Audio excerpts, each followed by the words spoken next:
Donc, je vais vous dessiner la fonction g de x égale moins f de x. On vous donne la fonction f, la voilà. Et je ne dois pas tracer, je ne dois pas faire quelque chose de nouveau. Je dois partir de la fonction verte.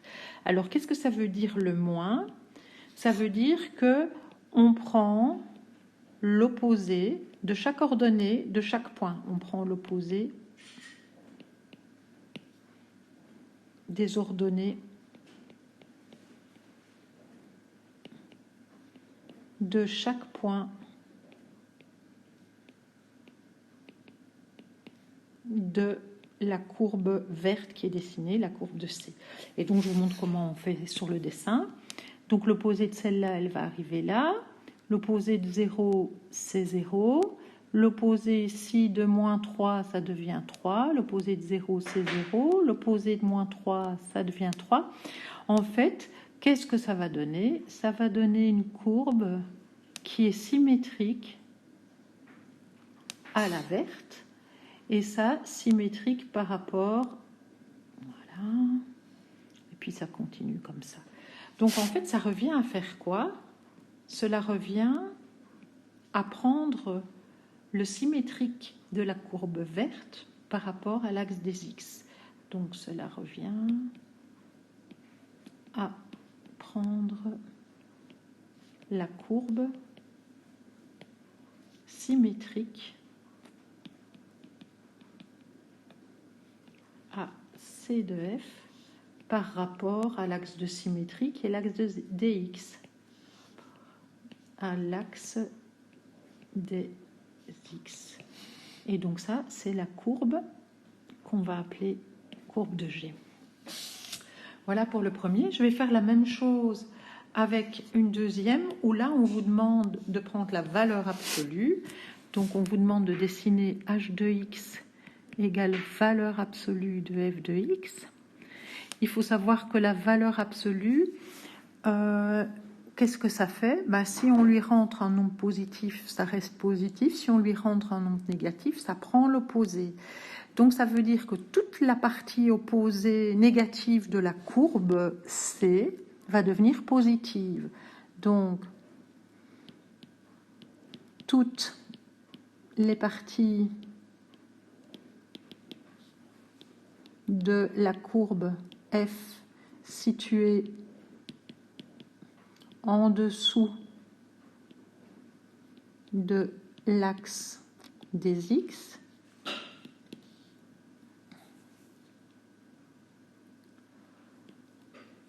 vont devenir, alors je mets entre guillemets parce que c'est pas très mathématique là, mais comme ça vous comprendrez, positive. Regardez ce que ça donne sur le dessin.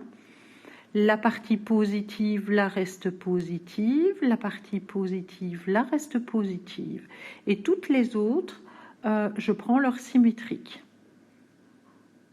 Donc hop, et là aussi, donc là.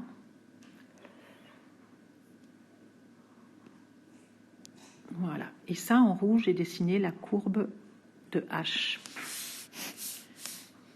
Donc en fait, toutes les parties qui sont en dessous de l'axe des X sont tracées par symétrie d'axe X et arrivent au-dessus.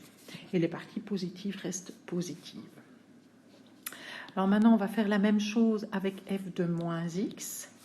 Donc là, de nouveau, c'est c de f. Et je vais tracer f de moins x, et ça c'est une fonction qu'on va appeler k de x. Qu'est-ce que je fais là? Là c'est un peu différent. Là c'est les x qui vont changer. Pour un x positif, eh bien je vais prendre l'opposé. Pour un x négatif, je vais prendre l'opposé. Donc qu'est-ce que je vais faire? Je vais faire une symétrie. Donc pour tracer la nouvelle courbe, qui est la courbe de H, ou de K ici, pardon, on va prendre le symétrique de la courbe de départ, mais par rapport à l'axe Y cette fois-ci. Donc je vais vous donner je vais vous montrer ce que ça montre. L'idée, ce serait de retourner le dessin et de regarder ce que ça donne par rapport à l'axe des Y. C'est beaucoup plus difficile. Donc le point qui est là va arriver ici. Le point qui est presque en 3 va arriver presque en moins 3. Il faut se prendre des repères. Le point qui est en 1 vient en moins 1. Le point qui est là en 3 vient en moins 3. Le point qui est là arrive là. Donc, autrement dit, le point qui est là, 3, là, là, là. Donc, je peux déjà tracer cette partie-là. Voilà. Alors, le point qui est là et là, le point qui est en 2,8, en moins 2,8. Voilà. Alors là, j'ai un peu mal fait. Donc ici, ça va descendre comme ça, ça va remonter. Alors, cette partie-là va arriver là, là, là. Voilà, c'est symétrique. Là, le point là ne va pas changer. Voilà. Et donc, on voit que si on trace une droite qui passe par l'axe des Y, on peut plier la fonction, la feuille, comme si c'était une feuille de papier. Le vert va se superposer au rouge. Voilà. Donc là, maintenant, on doit tracer et discuter de cette fonction-là. Donc là, c'est vraiment un peu plus difficile. Donc pour ça, je vais faire un petit rappel. La valeur absolue de x, vous devez savoir que c'est une fonction qui est définie de cette manière-là. La valeur absolue de x est égale à lui-même quand on a des valeurs positives. Et si x est négatif, eh bien on doit prendre l'opposé. Faites attention, le moins qui est là ne veut pas dire que c'est négatif. Le moins qui est là veut dire si x est négatif, je prends l'opposé de x. Voilà ce que ça veut dire.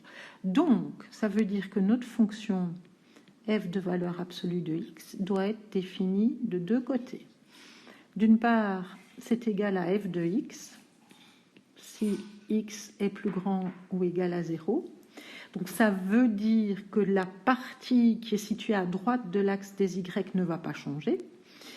Et c'est égal à f de moins x si x strictement inférieur à 0. Ça veut dire que dans ce cas-là, je vais prendre, quand les x sont négatifs, je vais prendre les images des x opposés. Donc je vais dessiner en rouge la fonction ici qu'on doit dessiner. Alors, je vous ai dit, si x est plus grand ou égal à 0, la fonction f de valeur absolue de y égale f de x. Donc elle ne change pas. Donc là, on est dans les x positifs, la fonction ne change pas. Je n'ai qu'à la recopier. Et quand je suis dans les négatifs, donc si x est plus petit ou égal est plus petit que 0, je prends l'image de l'opposé. Ça veut dire quoi? Ça veut dire que f de moins 1 va être égal à f de 1. Par exemple, f de moins 2 va être égal à f de 2. F de moins 0,5 va être égal à f de 0,5. Et regardez ce que ça donne sur le dessin. Donc, là, je l'ai mal copié parce que, excusez-moi, je vais plutôt, parce qu'on va mélanger les noms.